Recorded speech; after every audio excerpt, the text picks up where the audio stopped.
In this video, I'm just going to be showing you how I remember the direction of my last retightening rotation. So before I start interlocking, I always feel for the direction of the split. So as you can see, the split is going from top to bottom. So that tells me that I ended my last rotation going downwards. So I will start my next rotation going side to side to make sure that I don't get a hole in my lock, as you can see me doing here. Another tip would be to try to end all of your interlocking rotations going the same way.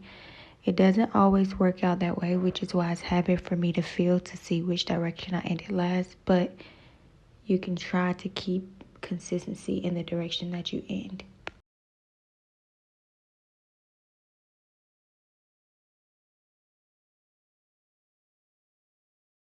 If you did find this video helpful, don't forget to leave a like and a comment so that others can know that the video is helpful. Also, feel free to subscribe to my channel for more interlocking tutorials and to just follow my lock journey, because we'll be 1 year locked next month.